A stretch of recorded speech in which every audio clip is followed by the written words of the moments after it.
Varun, hearty congratulations. ముందు జీవితంలో marriage అనేటువంటి ఒక బాధ్యత. కంగ్రాచులేషన్స్. థ్యాంక్ యూ అండి. Thank you. కానీ మనకి మ్యారేజే, మన ప్రొఫెషన్ లైఫ్ గోస్ ఆన్, అంతే కదా. పెద్ద ఏమైనా మార్పు జరిగిందా? ఫోన్లు ఎక్కువ వస్తుంటాయి కొంచెం కూడా.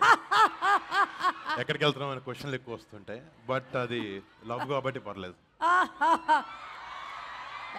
కొన్ని సంవత్సరాలు అయిపోయిన తర్వాత ఆగిపోతాయి. నేను అడుగుతున్నానే ఏంటి ఇప్పుడు రాజీవ్ ఎలా ఉంటుందో మిమ్మల్ని అడగాలి. కొన్ని సంవత్సరాలు అయిన తర్వాత అటు నుంచి ఫోన్లు వస్తాయి, ఏంటి ఫోన్లు చేయట్లేదు ఈ మధ్య అని. సో అలా మారిపోతూ ఉంటుంది. Anyway hearty congratulations to both of you all.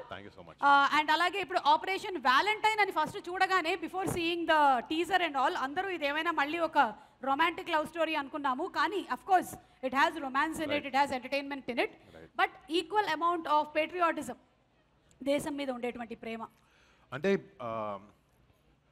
ముందుగా అంటే యాక్టర్ అయిన తర్వాత ఆబ్వియస్లీ చాలా కమర్షియల్ సినిమాలు, లవ్ స్టోరీస్, లేకపోతే కామెడీస్ ఇలాంటివన్నీ ఉంటాయి.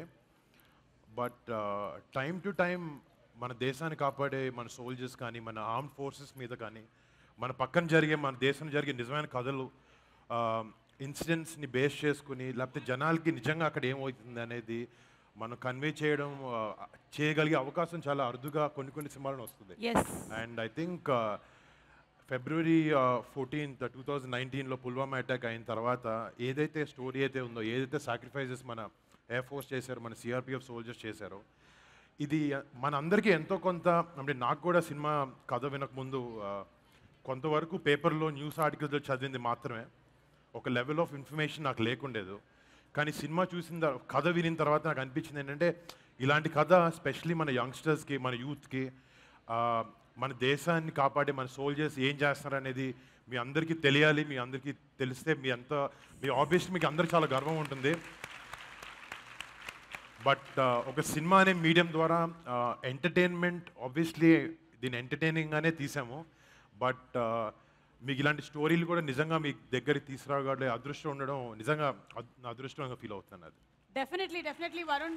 అండ్ మీలాంటి యంగ్స్టర్స్ ఇలాంటి స్టోరీస్ని తీసుకొని వస్తున్నారు అంటే అది నిజంగా చాలా గొప్ప విషయం. బికాజ్ అంతకుముందు మనం ఉరి సర్జికల్ అటాక్ కానీ, లేకపోతే మేజర్ లాంటి ఫిల్మ్స్ కానీ చూసాము. And both wear engaging. At the same time మాకు అందరికీ కూడా అంత స్టోరీ ఇన్ డీటెయిల్ తెలియదు అసలు ఏం జరిగింది అనేది. ఇప్పుడు మీ ఈ సినిమా ద్వారా మేము తెలుసుకోబోతున్నాం. అంటే మెజారిటీ వరకు మేము ఆబ్వియస్లీ నేషనల్ సెక్యూరిటీ వల్ల కొంత ఇన్ఫర్మేషన్ వరకు, రియల్ ఎపిసోడ్స్ వరకు, రియల్ ఈవెంట్స్ వరకు మేము తీసుకున్నాం. ఆబ్వియస్లీ కొంచెం ఫిక్షనలైజ్ చేసాము దాని చుట్టూ ఏం జరుగుతుంది అనేది. అంటే సినిమా థియేటర్కి వచ్చిన తర్వాత ఎంటర్టైన్మెంట్ కూడా ఉండాలి కదా. సో దాని చుట్టూ కథ వీవ్ చేయడం జరిగింది. బట్ నాతో మొన్న చాలామంది క్వశ్చన్స్ అడిగారు, ఏంటిది ఆర్మ్డ్ ఫోర్సెస్ మీద ఎన్ని సినిమాలు చేస్తారు, మన ఉరి వచ్చింది, లేకపోతే మన ఫైటర్ అని హృతిక్ రోషన్ గారి సినిమా వచ్చింది. నేను అన్నాను, మనం లవ్ స్టోరీలు 100 తీయచ్చు, కమర్షియల్ సినిమాలు 100 తీయచ్చు, మన ఆర్మీ వాళ్ళు, మన హీరోస్ మీద నిజమైన సినిమాలు ఎందుకు చేయకూడదు అని అనిపించింది నాకు.